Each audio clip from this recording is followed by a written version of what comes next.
would free him. Welcome back, everyone. It's Charlie. This will be my full Venom: The Last Dance breakdown, Easter eggs of the entire movie. There's a whole bunch Sony is trying to set up here with the new Symbiotes, with the Knull storyline, crossover, Spider-Man related storyline. They definitely want to get them some Tom Holland in their Sony movies. And a lot of the movie is dedicated to setting up a post-Tom Hardy Venom franchise with symbiote characters. That's why there were so many symbiotes in this movie. There were a bunch of changes they made to the comic book storyline, the comic book symbiotes, and a little bit from Knull's storyline too that got changed, so we'll explain everything. If you're brand new to the channel, be sure to subscribe to get all the videos. Careful for spoilers. If you haven't seen the movie yet, we'll just start at the beginning, work our way through shot by shot, talking about Easter eggs, WTF moments, big details, starting with the title, The Last Dance, which is meant to be a reference to the Chicago Bulls documentary, The Last Dance, from the Chicago Bulls in the 90s when they had their crazy winning streak. In the movie chronicles the last time that particular team was together before they all broke up, which is meant to be a reference to the Venom symbiote and Eddie who break up during this movie. Arguably, they'll probably eventually get back together because Venom does survive at the end of the movie. But the movie and Tom Hardy in real life really want you to think that this is going to be the last time that they're ever together. Tom Hardy said that it's his last Venom movie, or last time playing Venom, just because it's the last movie on his contract that he signed for just a trilogy. So Sony just has to back up another dump truck of money for him to come back and play the Venom character again. Because the Venom symbiote, like I said, is alive, so he can do that. But they use the cold open of the movie to introduce you to the Knull character from the comics, who calls himself the God of the Void. In the comics, he's known more as the God of the Symbiotes and the King in Black, which he also calls himself at the end of the movie in the post-credit scene. The King in Black is awake. Everyone will burn. He does a brief history lesson on his character, leaving out a lot of the MCU adjacent stuff like the Celestials and the Big Bang, what happened at the beginning of the universe.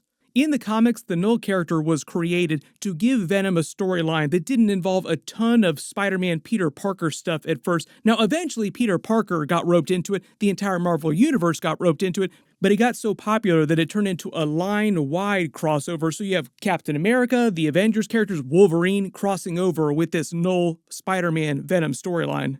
Sony is definitely hoping that it will go that big for them. We will see about that, because it seems like Kevin Feige doesn't want anything to do with their Sony Spider-Man spin-off movies.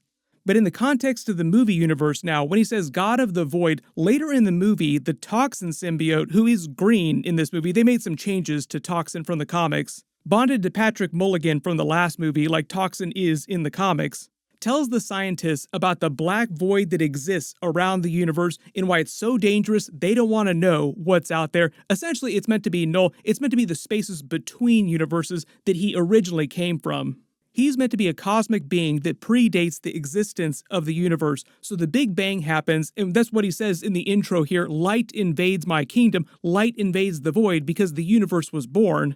The cosmic entity Eternity is born, it gives birth to all the other cosmic entities as well as the Celestials. Then the Celestials task Knull to become the King of the Black, of the void between universes. That's where the title King in Black is meant to come from, which he references later in this movie. He is the King of the Black between universes. Speaking of becoming cosmic kings, thank you to Game of Thrones Legends for sponsoring this. I'm going to be giving away this special chest of stuff that they gave me from the game. It's got a ton of stuff. I almost want to keep it. Inside the chest is a deck of playing cards based on characters in the game with their stats and abilities, like young Rhaenyra, old Aemond, Tyrion, Arya Stark, Jon Snow, Ghost. You can even put them on teams together from different eras of the shows. There's a cool map based on the playable areas in the game, featuring all the major areas of Westeros. And this is probably the coolest part here: the dragonglass dagger encased in a block of ice that lights up that you can plug into a USB drive. You can also plug this into a regular outlet too, but it's just really cool. What I'll do is I'll just pick a winner randomly from the comments on this video and then name them during one of my next couple videos. Game of Thrones Legends is a puzzle role-playing game featuring epic PvE and PvP battles with tons of collectible and upgradable champions based on everyone from the Game of Thrones universe, including House the Dragon. Use all their special abilities and weapons based on the series like Arya Stark, Needle, Jon Snow, his Valyrian sword, Longclaw, form alliances with your friends and fellow players, compete for dominance and the Iron Throne. It is called Game of Thrones for a reason. Download Game of Thrones Legends by clicking the link in the description or scanning my QR code. I'll put it on screen here. and new players can get 50 gold, 3,000 food units, and a daily summon token for free to start your game. So be sure to check it out, and good luck winning the Iron Throne. And speaking of Knull, one of the things that makes him so powerful is that the mass of the space between universes, like this black void, encompasses way more mass than all the other universes combined. Meaning that theoretically he has the chance to become more powerful than anyone in any of the different universes. When we see him, he's trapped by millions of other symbiotes. That's why you see tendrils all over the place. It's basically a cage created by the symbiotes to trap him there. In the comics, the way this went down is that when the Celestials task him to rule the space between universes, he rebels against them and starts killing them after creating the All-Black, the sword that you see him holding at the end of the movie in the post-credit scene. It's also referred to as the primal symbiote, aka the very first symbiote, and the idea is that it spawned all the other symbiotes, so the symbiotes essentially are pieces of him, they're his children. What wound up happening, though, is that the symbiotes rebelled against him, then formed the cage, trapping him here where you see him at the beginning of the movie and in the post-credit scene. One of the other big changes they make, too, is to say that the xenophage in the movie are other creations of his, separate from the symbiotes, that are loyal to him, as opposed to the symbiotes. Originally in the comics, the xenophage was just like a completely separate race that had nothing to do with Knull, that were predators to the symbiotes, that would just go around eating symbiotes. There is a lot of eating symbiotes in this movie, but for different reasons. Then they adapt the essential basis of the King in Black storyline with some changes, so the way they explain is that he actually wants to gain the Codex from the Venom symbiote in Eddie Brock, which was created after the events of the first Venom movie. The Codex is something from the King in Black storyline. It's basically a repository, like an alternate dimension space that holds the DNA of anything that the symbiotes come into contact with across the multiverse. So the whole idea is that you have millions and millions of symbiotes across time and space across the multiverse, encountering, bonding with all different creatures, all manner of powerful creatures, celestials, gods like Thor, other gods around the universe, just really powerful people. Once the Codex is created and starts storing all this information, you can see some of the symbiotes inside the Codex here. Knull is able to resurrect anyone and anything inside the Codex that's stored there. So for instance, if a symbiote bonded with the celestial host, or a bunch of symbiotes bonded with the celestial host, Knull could 3D print himself other celestials and then control them and make them part of his army. It gives him limitless potential for power as the symbiotes begin to spawn across the universe, the multiverse, and just start bonding with more and more things.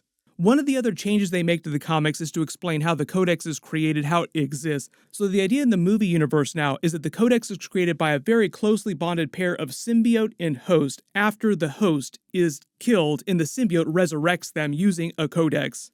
They explain retroactively that Eddie died during the events of the first movie when he was impaled. The symbiote, the Venom symbiote, resurrected him with the Codex, creating the Codex that Knull wants to bind to his all-black sword and use it to escape.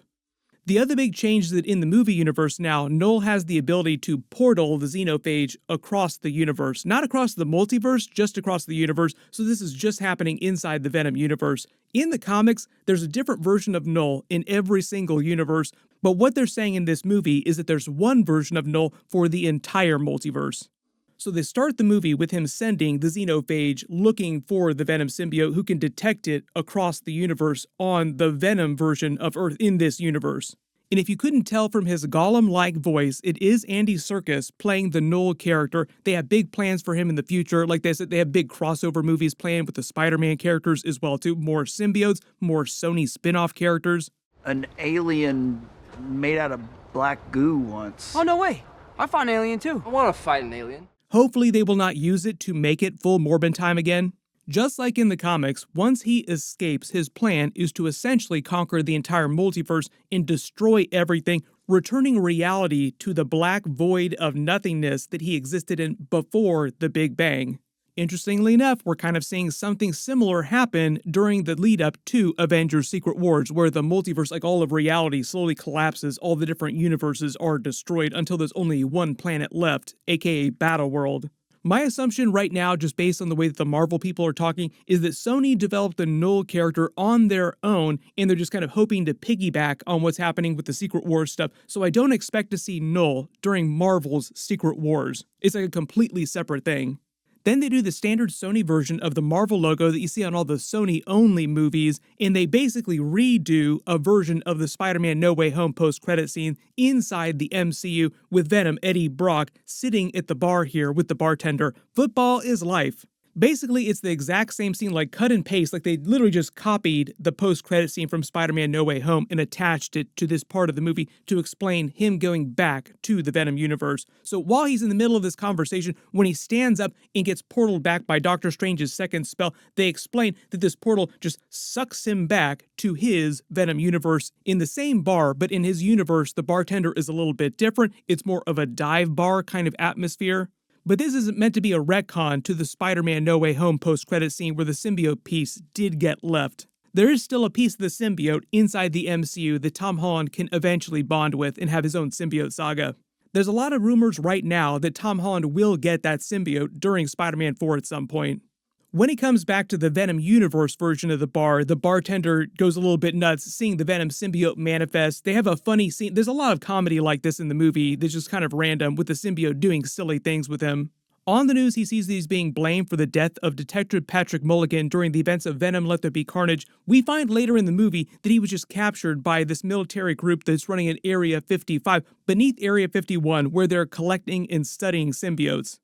He explains the reason why he was kicked out of New York City in the first place and wound up in San Francisco before the events of the first Venom movie is because there was a corrupt judge breaking the law that told a bunch of lies about him, that he wants to go to New York City in blackmail so that he can go back to New York City eventually and clear his name. They never say who the corrupt judge was, if it's somebody from the Spider-Man comics. We will see about that because he does wind up in New York City with his name cleared at the end of the movie. There's a brief action scene with him taking down a couple mobsters, letting the Venom symbiote recharge by eating their brains. Remember, symbiotes basically need a chemical that's produced by people's brains and animals' brains, but it's better inside people's brains. They mostly played the scene for comedy, but just as he finishes letting the Venom symbiote eat all their brains, one of the xenophage show up and detects the codex, because anytime the symbiote is in its fully manifested form like it is here, the codex becomes visible to them and to Knull. Then we meet a mysterious, powerful, government-associated figure, like a very Nick Fury in the shadows kind of person, who calls General Rex Strickland from the comics, played by Chiwetel Ejiofor. Baron Mordo from the MCU showing up in this movie is Rex Strickland, who's a former host to a symbiote, became a super soldier by being bonded to a symbiote. There are a bunch of changes to his character in this movie. He's supposed to have died at the end of the film, or they implied that he died in the explosion, but he also does not bond with the symbiote at any point or talk about having done it in the past. One of the big mysteries of the movie, though, is they never say who this mystery shadow figure is who's pulling Strickland's strings. He calls him a couple times in the movie and just gives him marching orders, so it's a bit of hand-waving. Maybe they'll eventually reveal, maybe the director will reveal in a couple weeks. They explain that Strickland is running a team called the Jury, which is based on a comic book team from the Venom comics, going around collecting symbiotes to try and eventually form a symbiote army like they do in the comics. He shows up after Venom leaves this bar and captures the piece of the symbiote that the symbiote spawned again. Kind of seems like he's just spawning left and right across this movie. There are so many symbiotes in this film, but not all the many symbiotes are spawn of Venom itself. Some of them are spawn of the other symbiotes from the first Venom movie. One of the other big changes they make too is to explain why the symbiotes came to Earth in the first place during the events of that first movie. They say that they were running away, trying to get away from Knull. Then we meet Juno Temple's character. She's playing a gender-bent version of Thaddeus Payne from the comics called Teddy Payne in the movie. She also has electrical-based power. She's meant to be a metahuman in this movie and winds up bonding with the purple symbiote Agony from the comics later in the film. So presumably, she'll continue to have that Agony symbiote if she comes back in future movies. One of the other changes to her comic book character is that in the comics, Thaddeus Payne was pretty evil. Her character in this movie is meant to be good. They gave her a little bit of backstory with this brother that died because of her powers going on the fritz, so she has this guilt in this future wanting to study the stars that her brother had that she basically takes on herself. Most of this is just to help develop her character. Like I said, I think they want this character to be in future spin-offs. That's why they're giving her so much backstory in this movie. They explained their government-funded research base is Area 55 beneath Area 51, which during the events of this movie, they're in the process of decommissioning Area 51 to make it seem like nobody is out here, nothing is happening, even though they're below ground doing all this stuff. There are a couple MacGuffins that they set up and pay off later during the final battle. So when she's driving in her truck, she drives past these towers of super acid. Like, that's basically what it is. They basically call it super acid.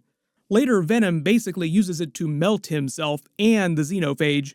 She also sets up the final post-credit scene when she tells the guard cockroaches can survive anything, because at the end of the movie, the Venom symbiote reveals that it survived by bonding itself with a cockroach.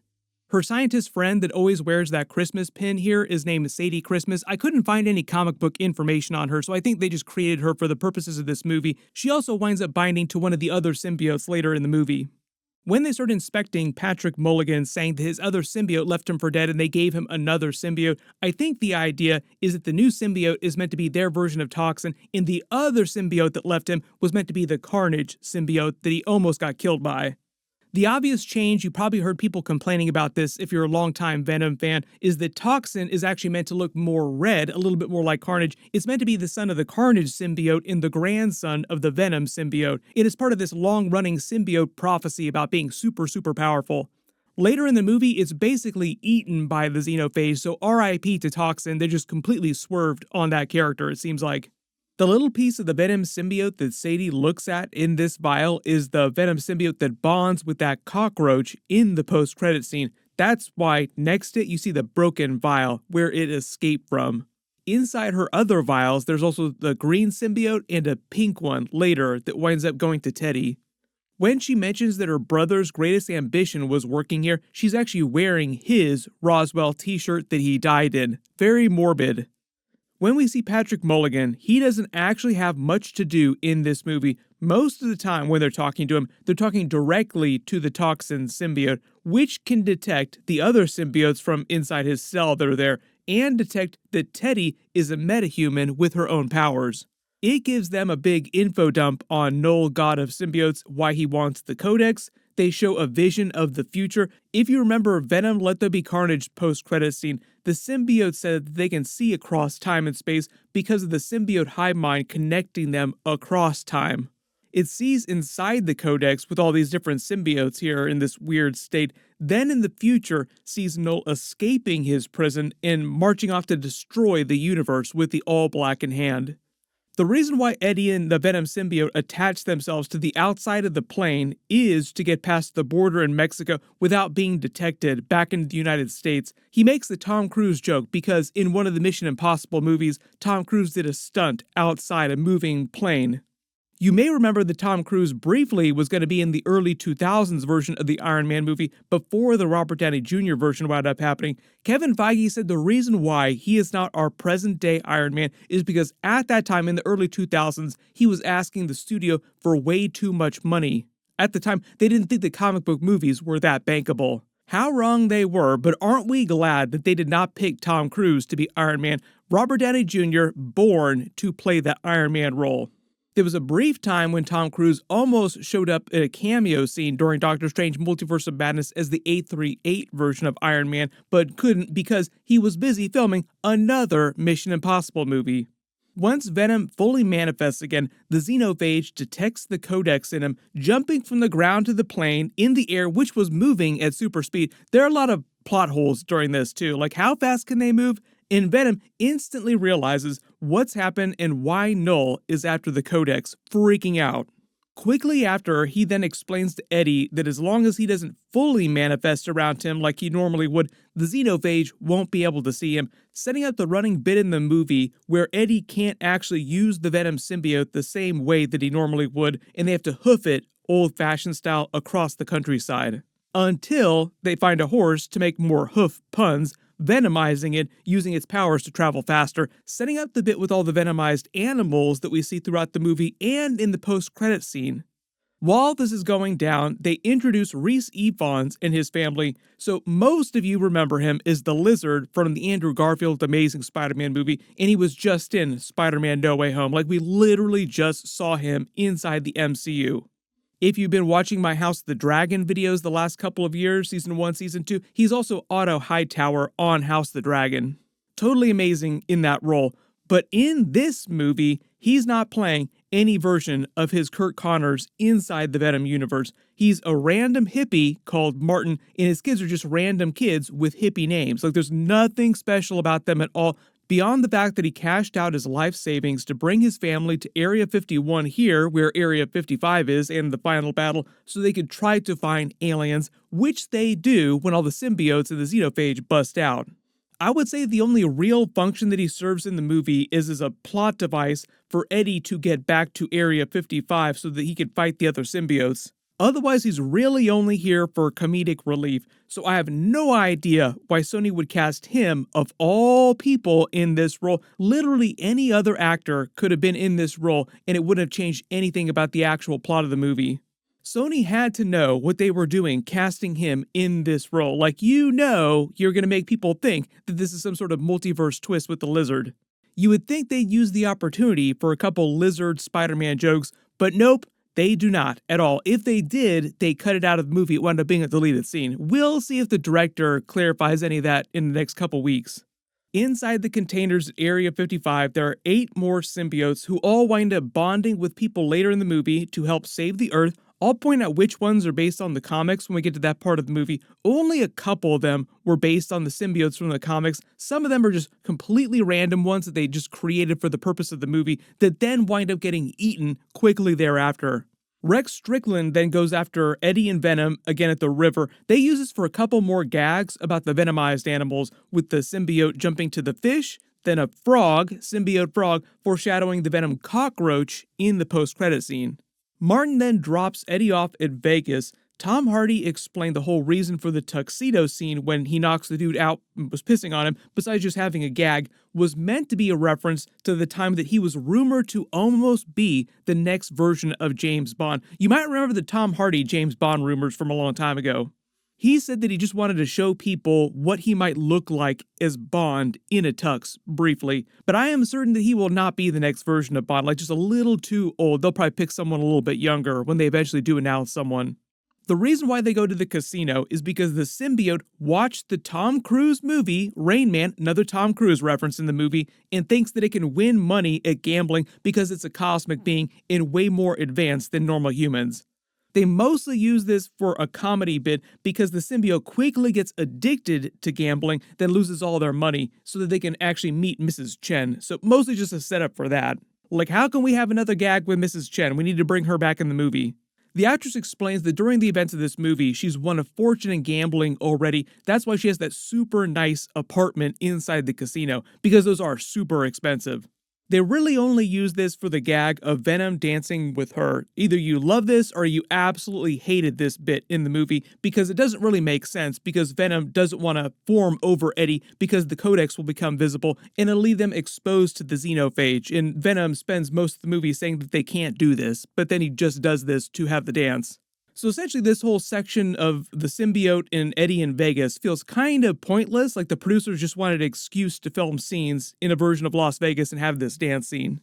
They fight the xenophage, then Rex Strickland and the jury show up, capture Venom, Eddie, and take them back to Area 55, also where Martin's family is headed. Sadie Christmas winds up stealing the Venom symbiote and passing it back to Eddie Brock, with the xenophage entering the base all of a sudden, eating the Toxin symbiote, so RIP Toxin. They didn't really take it that far, was kind of hoping we'd see more of actual comic book Toxin. Then all the other symbiotes start bonding with people. These are the named ones from the comics. The short, swole, gray-looking one here is Phage. The white one is not anti-Venom. A lot of questions about this after the movie came out. It's just meant to be a random white one that they invented for the movie, like a lot of the other ones here. This blue and green one that combine 2 into 1 are just random. A lot of them wind up getting eaten shortly after this too. Another green one bonds with Sadie because of her green Christmas tree pin. I think this one is meant to be Lasher, like hers is meant to be Lasher from the comics. They bust out and start the bigger fight in the quarry, setting up some more jokes from Reese Efon's family. They actually kind of reminded me in this scene here, like all the twist with the family showing up in the middle of the fight from the family from the Justice League version of Justice League, the bad version of Justice League. Like, how can we justify a random family showing up in the middle of this crazy huge fight?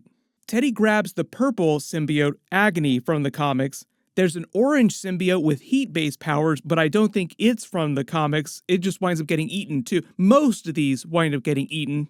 I think they made most of these up just completely brand new, knowing that they'd be gone by the end of this movie, just so they could show you a bunch of different looking symbiotes randomly. RIP to all these symbiotes. Venom and Eddie then agree that this is the end for them. They say their goodbyes and make another Lethal Protector reference, which is the first comic book that they adapted for the original Venom movie. The Venom symbiote sacrifices itself by forcing the bond with the xenophage and dragging them into the path of the super acid, melting them, Terminator 2 style.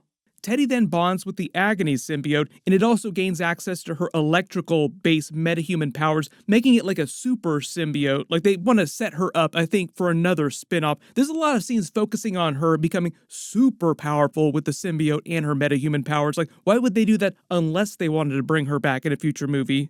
Then there's a time jump with Eddie waking up in a hospital bed, and the general here I think is meant to be the shadowy figure that Strickland kept calling earlier in the movie. Everybody wondered, who was that shadowy government figure that kept giving him orders? All that stuff that you did the last couple years in the other Venom movies, you're good, you're free to go as long as you don't talk about what you did. Leaving him free at the end of the movie to go back to New York City to fulfill the symbiote's dream of seeing the Statue of Liberty, to the montage of Maroon 5's memories showing scenes from the previous Venom movies. We just saw them do this in Deadpool and Wolverine with the X-Men, the Fantastic Four Fox movies.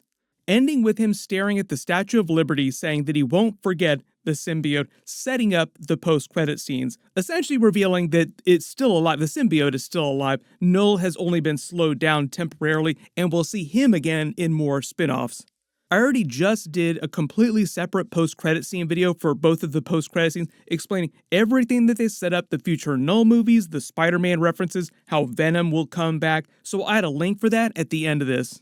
Generally, they do have plans for a lot more symbiote-based movies, other symbiotes from the comics, and other Knull movies in the future, multiple Knull movies. Like I said, hopefully it will not be Morbin time. Like, we don't need to bring Morbius back for any of that stuff. We will see how Kraven does later this year. If Kraven does well, then we'll probably see Kraven come back at some point. Generally, it feels like Sony thinks that its future is in the Venom franchise, in addition to the Spider-Verse movies with live-action Miles Morales eventually too. So I think they're trying to pivot to live-action Miles Morales and more Venom stuff outside of all the other spin-offs that they do, and maybe just fold other characters in from the Venom mythos. Tom Hardy did say that there was a chance that he could come back, but his trilogy contract is up, so they'd have to back up a big dump truck of money to pay him more to actually come back as a version of Venom. But he has said the last several years that he wants to cross over with Tom Holland's version of the symbiote. Secret Wars would probably be the place for them to actually do that, or the Knull movie if they want Tom Holland's Spider-Man to be in that, which it sounds like Sony does. But if there's any other Easter eggs or references that you spotted in the movie that I didn't talk about in this video or in my previous post-credit scene videos, just write them below in the comments. And thank you again to Game of Thrones Legends. Download the game on Android and iOS, and reminder that new players get 50 gold, 3,000 food units, and a daily summon token for free to start your game. Good luck winning the Iron Throne. Everybody click here for both of those post-credit scenes, and click here for my Agatha All Along finale video. Thank you so much for watching, and I'll see you guys in the next one.